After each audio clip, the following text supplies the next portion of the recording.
Je pense heureux, très content d'avoir gagné ce match parce que tout le monde s'est rendu compte que c'était un match compliqué, un adversaire coriace qui défendait très très bien. Donc on est très content parce qu'on a voulu aussi sur ce match-ci de voir un maximum de joueurs. C'est ce que j'ai dit dès le départ, dès le premier jour en stage avec mes joueurs, c'est que on doit préparer la Coupe du Monde et essayer de gagner ces deux matchs-là. On veut gagner les deux matchs tout en préparant la Coupe du Monde. Donc on est obligé de donner l'opportunité aux méritants, à ceux qui sont prêts à se montrer. Et je pense que c'était important aujourd'hui de créer une équipe équilibrée aussi. Donc il ne suffisait pas de changer 11 joueurs. Et puis après, vous savez, quand vous changez 11 joueurs, généralement, vous mettez en difficulté les joueurs qui jouent parce qu'il y a peu d'automatisme. Voilà. Je pense que j'ai voulu garder quelques cadres pour garder une certaine cohérence aussi et mettre aussi, pas dans le confort, mais les mettre dans une situation favorable parce que dire à un joueur je vais te donner ta chance, montre ce que tu sais et pas le mettre dans les meilleures conditions, c'est pas honnête. Donc on a voulu vraiment créer ça. Et je pense que ça a marché parce qu'on a été très, très solide. Pendant 65 minutes, on a été très équilibré. C'est vrai qu'en première mi-temps, on n'a pas eu beaucoup d'occasions. Mais on a joué face à un bloc très bas et il fallait trouver les espaces. Je pense qu'en deuxième mi-temps, on a été beaucoup plus vertical aussi quand il fallait l'être. Et avec beaucoup plus de dynamisme. Et ça nous a permis de marquer 2 buts. Et puis, il y a eu des changements qui ont été faits. Voilà, on n'a pas terminé le match comme on voulait, mais on sait aussi que les matchs amicaux, des fois, après 65-70 minutes, avec les changements, il y a le rythme qui baisse, donc c'est ce qui s'est passé. Merci. Bonjour coach, ici Nasreddine Nasrin, la nouvelle tribune Canal+. Tout d'abord, félicitations pour votre première victoire. Hier, j'étais à l'entraînement, j'ai vu qu'il y avait beaucoup de combinaisons Jessim, Hakimi, donc félicitations, ça a marché aujourd'hui. Quel bilan tirez-vous de cette trêve, cette date FIFA? Est-ce qu'il y a des joueurs qui ont marqué des points? Et quel est votre objectif, honnêtement, de la Coupe du Monde? Est-ce que vous avez un objectif chiffré de 16e, 8e au quart de finale? Merci. Bonsoir. Donc oui, le but c'est avec si peu de temps, je pense essayer de trouver des connexions naturelles aussi, c'est très important. Et Yacine aujourd'hui a mérité de sa titularisation par rapport à ses dernières performances, mais aussi c'est quelqu'un qui correspondait vraiment à ce qu'on voulait chercher aujourd'hui face à un bloc bas. Donc c'est surtout ça. J'ai souvent parlé de profil. Le match de l'Équateur n'est pas le match du Paraguay, donc c'était important de trouver des connexions sur lesquelles on va travailler. On n'a pas su trop travailler non plus, il ne faut pas se mentir. On n'a pas eu le temps, donc il fallait trouver des connexions naturelles et il en faisait partie.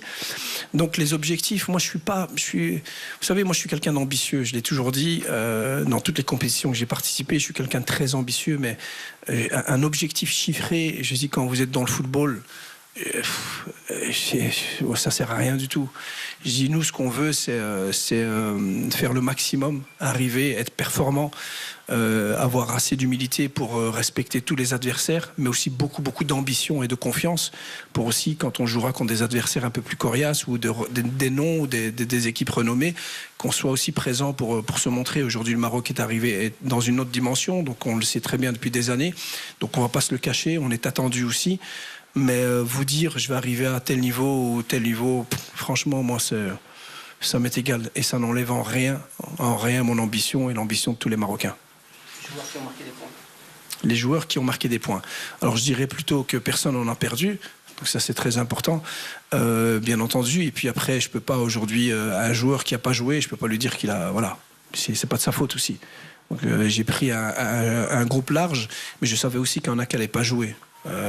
Malheureusement c'est comme ça parce que je l'ai dit au début, on veut donner l'opportunité mais on veut aussi gagner les matchs et donc voilà, moi je suis assez content du groupe, sincèrement je suis très content du groupe.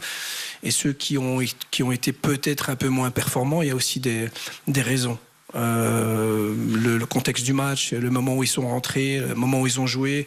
Donc, comme je l'ai dit tout à l'heure, c'est des connexions.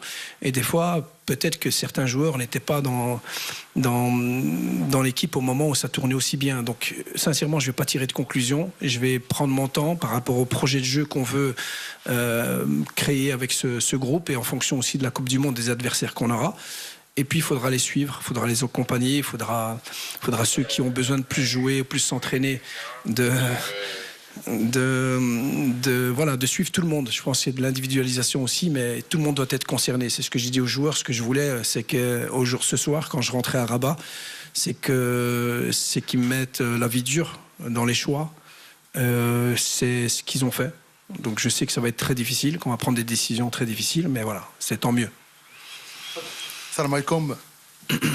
السلام عليكم كوتش عبد المولى السباعي مشوف تيفي. كوتش بغينا منك رساله بعد الجماهير المغربيه اللي حبوا الطريقه ديال العمل ديالك والاخلاق ديالك والتواضع ديالك، ثم كذلك شنو كيشكل الوهبي اول فوز ديالو مع المنتخب الوطني المغربي. شكرا. Donc, le public, c'est incroyable quand même, quel que soit l'endroit où le Maroc joue, le stade est plein. Et encore plus que le stade, ce qui est impressionnant, c'est à la sortie de l'hôtel, c'est sur les autoroutes, c'est en arrivant à l'aéroport, c'est partout où on se déplace, et quelle que soit la ville. Et je suis bien placé pour le savoir, il y a quand même eu de nombreux supporters qui sont venus jusqu'au Chili pour supporter des U20. Ça reste des U20, donc c'est la preuve qu'aujourd'hui... tous les Marocains sont très fiers de cette équipe, de ce qu'elle représente, et nous aussi on sait ce qu'on représente. On représente justement ce peuple et on est très fiers de représenter ce pays et ce peuple. Donc nous on continue avec la même ambition de décevoir personne et surtout de garder nos valeurs, et ça va être super important. Et c'est par rapport à peut-être la question des objectifs. Je crois que pour moi ça c'est le plus important. Mais sinon moi je suis très heureux. C'est un premier stage qui s'est passé très tranquillement.